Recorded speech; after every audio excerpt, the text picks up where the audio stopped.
నిన్న third class meanings చూసాం కదండి. ఇది దాని కంటిన్యూషన్. సప్తచయము పదాల సమూహం. సరసుడు మంచిని గ్రహించగలవాడు. నెలవు చోటు, రశ్మి కిరణము వేడి. లావు బలం శక్తి.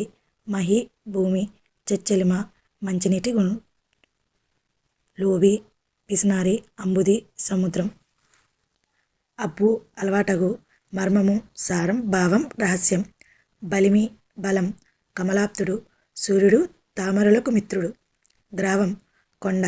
వితరణి దాత, కొలనిది, ఎక్కువ నీరు కలిగినది. విలసితముగా, చక్కగా. అర్చన పూజ, సేవ. ఆప్తవరులు హితులు. అతిశయులు అభివృద్ధి చెందుతుంది. చెలిమిగాండ్రు స్నేహితులు. కాంచు చూచు. కలిమి సంపద, సోకి తగిలి తాకి. ఇచ్చికములు ప్రియమైన మాటలు. ధర భూమి నేల. రొదలు శబ్దాలు, పొదరిండ్లు, దట్టమైన పొదలు, బృత్సులు, సేవకులు. వరద ఎక్కువ నీటి ప్రవాహం. కొరత తక్కువ.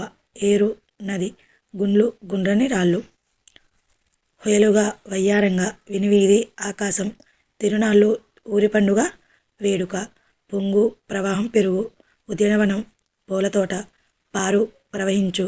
ఇసుక తిన్నెలు ఇసుక మేటలు. చవి రుచి.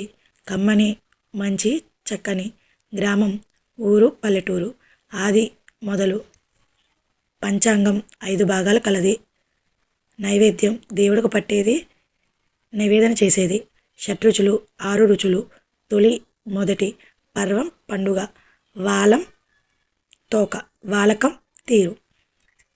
ఓకేనండి, ఇంతటితో థర్డ్ లెసన్ మీనింగ్స్ కంప్లీట్గా చెప్పేశాను. వీడియో హెల్ప్ఫుల్గా ఉంటే కనుక ఒక లైక్ చేయండి. Thank you.